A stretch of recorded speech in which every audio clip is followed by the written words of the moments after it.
اعوذ باللہ من الشیطان الرجیم بسم اللہ الرحمن الرحیم۔ سورۃ الماعون مکیۃ وہی 7 آیات۔ اس سورت کا نام ہے الماعون۔ ایک نام ہے الدین، الدین کا لفظ بھی پہلی آیت میں آیا، یکذب بالدین۔ ایک نام ہے الیتیم، یہ دوسری آیت میں یتیم کا لفظ بھی آیا اس میں۔ ایک ہے ارائیتا، ارائیتا پہلا ہی لفظ اس کا۔ تو اس کے نام ہیں، مکہ مکرمہ میں نازل ہوئی، یہ قرآن کی ترتیب سے 107ویں سورت ہے۔ 7 آیات، اس میں 7 آیت ہیں۔ ارائیت الذی یکذب بالدین، پہلی آیت میں حق شاہ نے فرمایا، سوال کیا۔ سوال جو ہوتا ہے توجہ اپنی طرف مبذول کرنے کے لیے، سامعین کی توجہ اپنی طرف کرنے کے لیے۔ ارائیتا، کیا آپ نے دیکھا، الذی یکذب بالدین، اس شخص کو جو دین کو جھٹلاتا ہے۔ تو دین کے ایک معنی تو یہ دین اسلام، ان الدین عند اللہ الاسلام۔ سورہ آل عمران میں اللہ نے فرمایا ان الدین عند اللہ الاسلام، کہ دین اللہ کے یہاں صرف جو مقبول ہے وہ اسلام ہے، کوئی اور دین نہیں چلے گا اللہ کے ہاں۔ ان الدین عند اللہ الاسلام، یعنی شریعت کے معنی میں۔ ایک اس کے معنی آتے ہیں جزا کے، بدلے کے، یعنی آخرت کی سزا جزا، اس کا انکار کرتا ہے، آخرت کا انکار کرتا ہے۔ عربی کہاوت ہے کما تدینو تدانو، دین سے ہی بنا ہو، کما تدینو تدانو، جیسا تم کرو گے ویسا بھرو گے، یعنی وہی تمہیں الٹ کے آئے گا تمہارے اوپر۔ اللہ فرماتا ولا یحیق المکر السیئ الا باہلہ، جو بری تدبیر کرتا ہے کسی کے ساتھ وہ اسی پر الٹ کر آتی ہے۔ کسی کے لیے کنواں کھودتا ہے وہ اسی میں گرتا ہے۔ ارائیت الذی یکذب بالدین، تو یہاں کہ دین کا انکار کرتا ہے، یہ جزا سزا آخرت میں حساب کتاب حشر نشر، اس کا انکار کرتا ہے۔ اے شخص کو آپ نے دیکھا، فذالک الذی یدعو الیتیم، پھر بتائے کہ ان سے برائیاں کیا پیدا ہوتی ہیں، یعنی آخرت کے انکار سے، سزا جزا حساب کتاب کے انکار سے صرف یہی نہیں دنیا کا نقصان ہوتا ہے، آخرت کا تو نقصان ہوتا ہے، دنیا کا بھی نقصان ہوتا ہے۔ یعنی اس کے جو سنگ دل ہو جاتا ہے، اس کے سینے میں پتھر کی سل ہوتی ہے دل کی جگہ، وہ ایسے کرتے ہیں کہ کسی کو قتل کرتے ہیں تو پیٹرول ڈال کے پریگننٹ خواتین کو قتل کر دیتے ہیں، ویڈیوگرافی کرتے ہیں پھر اس کی، اور اسے وہ ظلم نہیں سمجھتے۔ تو یہ برائیاں پیدا، یعنی انسانیت ختم ہو جاتی ہے، وہ جنگل کے لوگ جنگلی بن جاتے ہیں، درندے۔ تو اخلاقیات، اخلاقی اقدار ختم ہو جاتی ہے اس، یعنی صرف آخرت کے انکار سے۔ اس کے برخلاف جس کے دل میں ذرا سا بھی، یعنی دل کے گوشے میں ذرا سی بھی آخرت کی فکر ہے، وہ ایسے نہیں کر سکتا۔ کسی غیر پر بھی، بدترین دشمن پر بھی ایسا نہیں کرتا کہ پیٹرول ڈال کے اس پر آگ جلا دے، ویڈیوگرافی کرے، اسے ویڈیو بنا دے، ایسا نہیں کر سکتا۔ تو یہاں فرمایا کہ اس میں تباہی ایک، وہ کیا کرتا ہے، فذالک الذی یدعو الیتیم، وہ یتیم کو دھکے مارتا ہے، یہ برائیاں آ جاتی ہیں۔ یدعو، یہ جگہ ہے یوم یدعون الی نار جہنم دعا، سورۃ طور میں ہے، یعنی جب جہنم کی طرف سختی سے دھکے مار کر ان کو لے جایا جائے گا۔ تو دعا مانے سختی سے دھکے مارنا، تو رحم دلی، سنگ دلی آ جاتی ہے، چونکہ آخرت کے انکار سے اللہ رسول پر وہ یقین نہیں رکھتا، ان کی باتوں پر یقین نہیں رکھتا، تو اس سے یہ باتیں پیدا ہو جاتی ہیں۔ وہ یتیم کو دھکے مارتا ہے۔ ولا یحض علی طعام المسکین، ایک برائی یہ ہے کہ یتیم کے کھانے پر وہ دوسروں کو آمادہ نہیں کرتا، دوسروں کو نہیں اکساتا، یعنی خود اس کے پاس نہیں ہے، کوئی بات نہیں، یہ کوئی عیب کی بات نہیں، یہ عیب کی بات ہے، وہ دوسروں سے بھی نہیں کہتا کہ بھئی ان کا انتظام کرو۔ تو ایسے افراد میں، ایسے سماج میں یہ برائیاں پیدا ہو جاتی ہیں، دوسروں کی بھی فکر نہیں کرتے ہو، پڑوسی کی بھی۔ آپ نے فرمایا مومن نہیں ہو سکتا کہ جس کا پیٹ بھرا ہوا ہے اور اس کا پڑوسی بھوکا ہے، وہ مومن نہیں ہو سکتا۔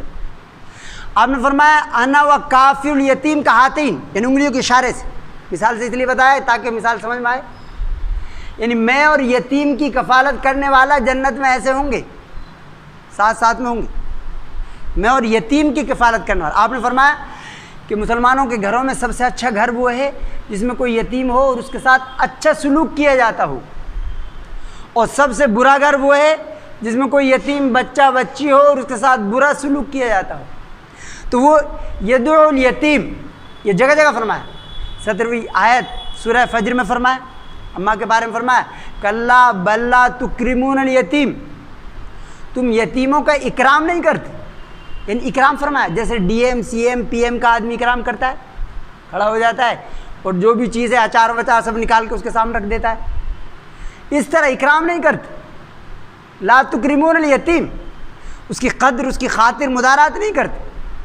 ولا تحاضون علی طعام المسکین، غریب کے کھانے پر تم لوگوں کو نہیں اکساتے، آپس میں ایک دوسرے کو ترغیب نہیں دیتے۔ یہ اسلامی سوچ نہیں ہے کہ ہونے کچھ بھی ہوتا رہے ہمیں کیا مطلب، یہ اسلامی سوچ نہیں ہے کہ غریب بھوکا مرتا رہے، کسی پہ ظلم ہوتا رہے، وہ کوئی احتجاج کرتا رہے ظلم کے خلاف اور وہ اپنا آرام سے بیٹھے گا، ہمیں کیا، ہمیں اطمینان کی شہری زندگی گزار رہے ہیں۔ تو یہ اسلامی سوچ نہیں ہے، ایک دوسروں کو ترغیب دو، تم نہیں کر سکتے تو دوسروں کو، ظلم کے خلاف، یعنی سماج میں بھوک ختم کرنے کے خلاف۔ ولا تحاضون، یہاں فرمایا ولا تحاضون علی طعام المسکین، تم ایک دوسرے کو ترغیب نہیں دیتے غریبوں کو کھانا کھلانے پر۔ مسکین آپ نے فرمایا مسکین وہ ہے، مسکین وہ نہیں ہے جو ایک لقمے دو لقمے کے لیے در در بھٹکتا پھرتا ہے، مانگتا پھرتا ہے۔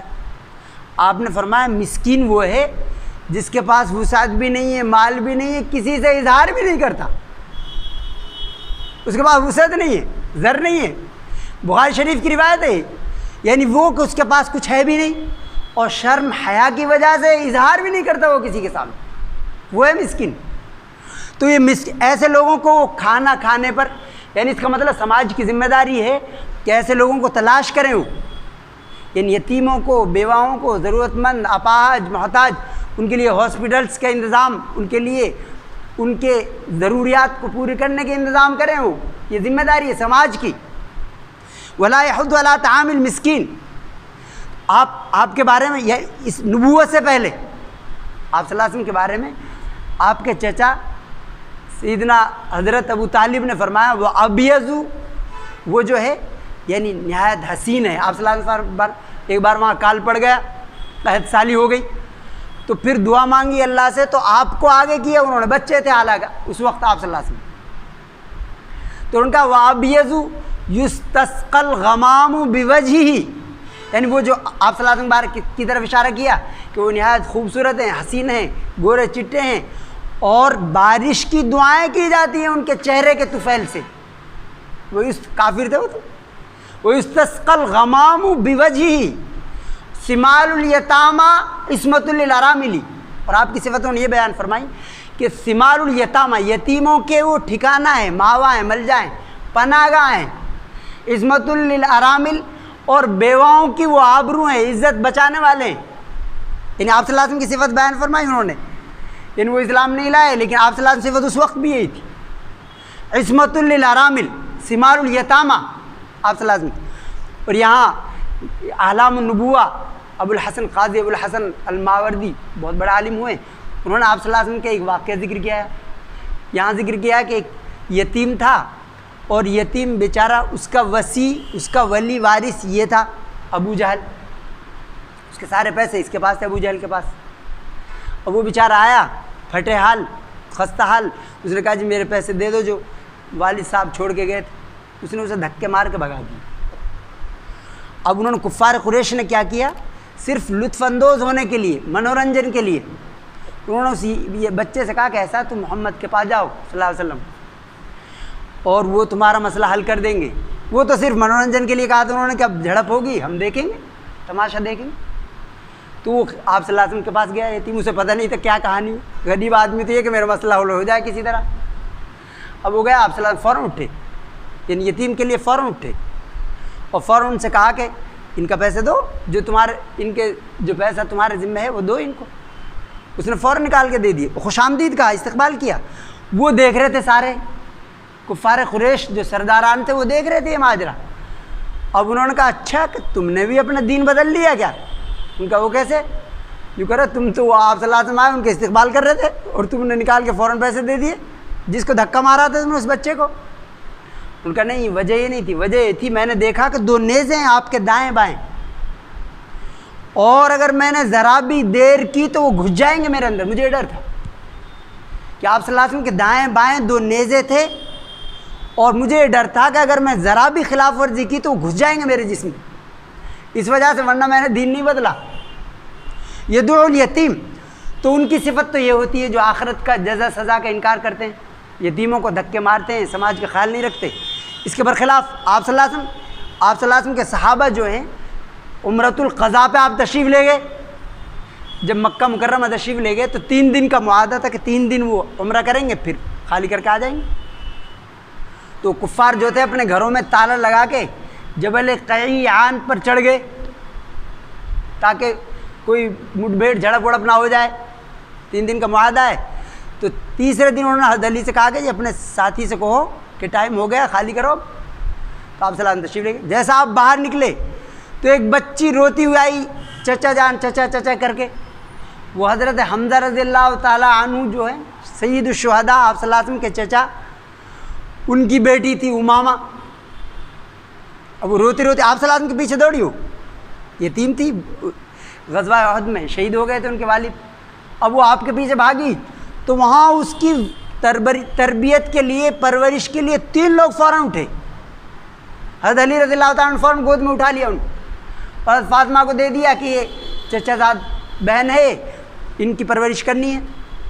اور پھر انہی کے بھائی حضرت جعفر بن ابی طالب، وہ دعوے دار ہو گئے کہ میں اس کی پرورش کروں گا، اس بچی کی میں زیادہ حقدار ہوں چونکہ اس کی خالہ میرے نکاح میں ہے. اور تیسرے حضرت زید بن حارثہ رضی اللہ تعالیٰ عنہ، وہ انہوں نے کہا کہ میں اس کی پرورش کروں گا چونکہ یہ میری بھتیجی ہے.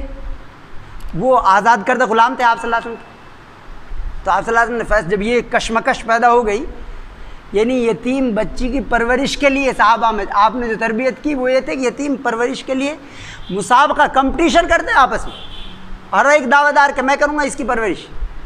تو آپ صلی اللہ علیہ وسلم حضرت جعفر رضی اللہ تعالیٰ عنہ کو وہ دے دی وہ بچی.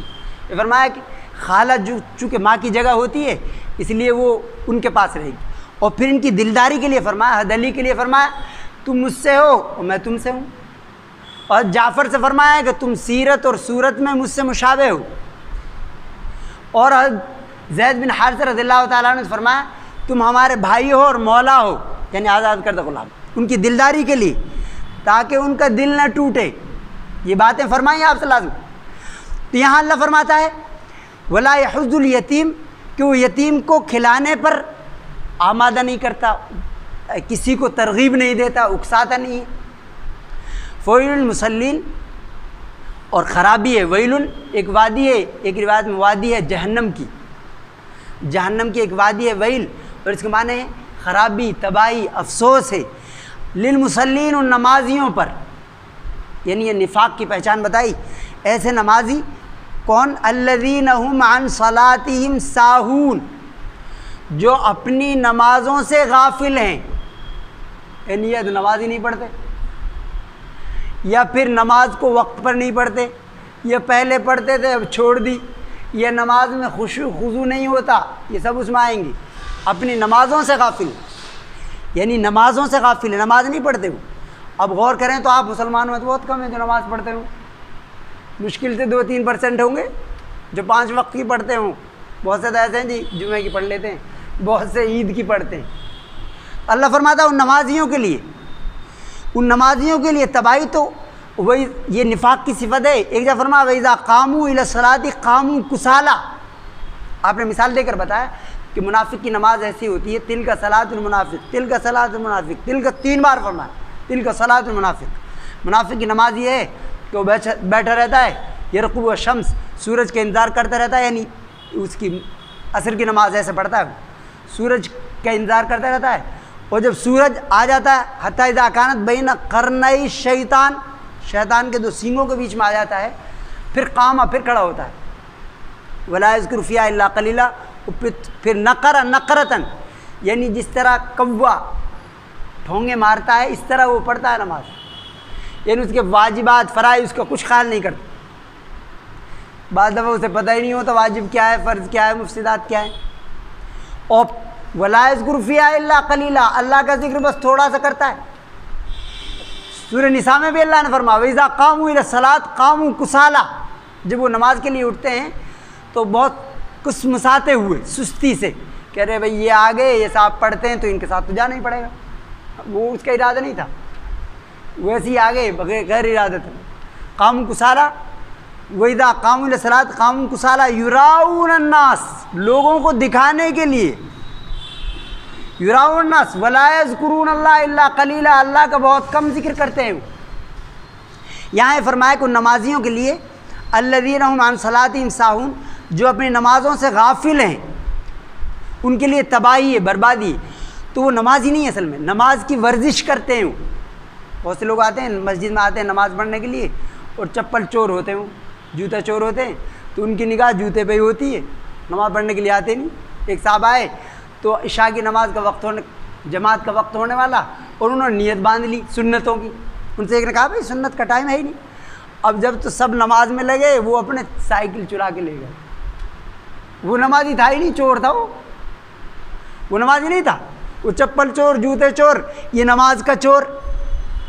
ولا الذین هم عن صلاتهم ساہون، وہ اپنی نمازوں سے غفلت برتتے ہیں. الذین هم یراؤن، اور ایک صفت ان کی یہ ہے کہ وہ ریاکاری کرتے ہیں، یعنی دکھانے کے لیے. چونکہ نماز تو ایسی ہے کہ جماعت کے ساتھ پڑھی جاتی ہے، اس میں جو معمور بھی ہے نماز، اس میں دکھاوا کیا جا سکتا ہے. اور ایک صفت ان کی ہے وَيَمْنَعُونَ الْمَاعُونَ، معاون کے معنی استعمال کی برتنے والی معمولی چیزیں، جیسے بستر، ڈول، رسی، چاقو وغیرہ پڑوس میں عاریتاً مانگ لیتے ہیں. کبھی مہمان آ گئے تو بستر مانگ لیا کہ جی مہمان کا رات میں سردی ہے نہیں نظم، تو ایسی چیزوں کو بھی نہیں دیتے. وَيَمْنَعُونَ الْمَاعُونَ. حضرت علی رضی اللہ تعالیٰ عنہ، حضرت عبداللہ بن عمر رضی اللہ تعالیٰ عنہ، حضرت حسن بصری رضی اللہ تعالیٰ عنہ یہ فرماتے ہیں کہ اس سے مراد ہے زکوٰۃ، کہ وہ زکوٰۃ نہیں دیتے. زکوٰۃ میں ایسا ہے کہ اس میں دکھانا ہے نہیں. نماز میں تو یہ کہ مسجد میں پتہ چل رہا ہے کون نماز میں آتا کوئی نہیں آتا، دکھانے کا موقع ہے، ریاکاری کا. لیکن زکوٰۃ کون پوچھ رہا کس سے؟ زکوٰۃ اس لیے وہ دیتے ہی نہیں، وہاں چونکہ دیکھنے والا ہی نہیں ہے، دکھانے کا موقع ہی نہیں ہے، تو اس لیے اسے وہ ہضمی کر جاتے، زکوٰۃ ادا ہی نہیں کرتے. وَيَمْنَعُونَ الْمَاعُونَ. اور مسلمان اکثریت زکوٰۃ نہیں دیتی. اگر مسلمان زکوٰۃ دیں تو مسلمانوں میں غربت کا مسئلہ ختم ہو جائے، کوئی غریب نہ رہے. یہ کافر کہتے ہیں، وہ کہتے تمہارے یہاں اچھا سسٹم ہے کہ بھئی امیر لوگ غریبوں کو دیتے ہیں سالانہ. ہمارے یہاں تو یہ کہ امیر لوگ جو ہیں وہ غریبوں کا خون چوستے ہیں سود دے کر. سود کا سسٹم ہے وہ، اور غریب کا اور خون چوستے ہیں، امیر اور مزید امیر ہو جائے گا، اور چکر ودھی ان کے یہاں ہوتی اور بڑھ جاتا ہو. تو یہ ہمارے یہاں تو آفت ہے، لیکن تمہارے یہاں تو اچھا سسٹم ہے. تمہارے یہاں غربت نہیں ہونی چاہیے، لیکن غربت ہے. اس کی وجہ ہے کہ مسلمان زکوٰۃ نہیں دیتا. اللہ فرماتا ہے منافقین کی صفت ہے وَيَمْنَعُونَ الْمَاعُونَ، وہ زکوٰۃ نہیں دیتے. للہ الحمد رب السماوات ورب الارض رب العالمین والکبریاء فی السماوات والارض والعزیز الحکیم. اللهم صل على محمد وعلى آل محمد كما صليت على إبراهيم وعلى آل إبراهيم إنك حميد مجيد. اللهم بارك على محمد وعلى آل محمد كما باركت على إبراهيم وعلى آل إبراهيم إنك حميد مجيد. یا اللہ محض فضل سے، محض رحمت سے، بغیر استحقاق کے ہمارے گناہوں کو معاف فرما. یا اللہ ہماری خطاؤں کو درگزر فرما. یا اللہ ہر کفر کو، ہر شرک کو اسلام اور ایمان میں تبدیل فرما. یا اللہ ہر معصیت، ہر گناہ کو اطاعت میں تبدیل فرما. یا اللہ ہر بدعت کو سنت میں تبدیل فرما. یا اللہ جو پریشان حال ہیں ان پریشانی دور فرما. یا اللہ جو بیمار ہیں ان کو شفا کو نصیب فرما. یا اللہ جو وفات پا چکے ہیں ان کو مغفرت فرما. یا اللہ جو ناجائز مقدمات میں ماخوذ ہیں، گرفتار ہیں، ان کو باعزت بری اور رہا فرما. یا اللہ جو نیک رشتوں کی تلاش میں ہیں، میرے فضل سے غیب سے اس کا نظم فرما. یا اللہ جو مقروض ہیں ان کے قرضوں کی ادائیگی غیب سے نظم فرما. یا اللہ اپنی سچی محبت، سچی معرفت پیدا فرما. اپنے رسول پاک صلی اللہ علیہ وآلہ وصحبہ وسلم تسلیمہ کی سچی محبت، سچی اطاعت پیدا فرما. یا اللہ ہمارے افراد کی، ہمارے اداروں کی حفاظت فرما. یا اللہ ہماری جان، مال، عزت، آبرو کی حفاظت فرما. یا اللہ جب تک ہمیں زندہ رکھ، اسلام پر، ایمان پر، قرآن و سنت پر زندہ رکھ. جب موت ایمان عطا فرما.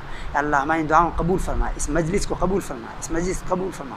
صلی اللہ علیہ خیر خلق محمد وآلہ وصحبہ وسلم تسلیما برحمتک یا ارحم الراحمین.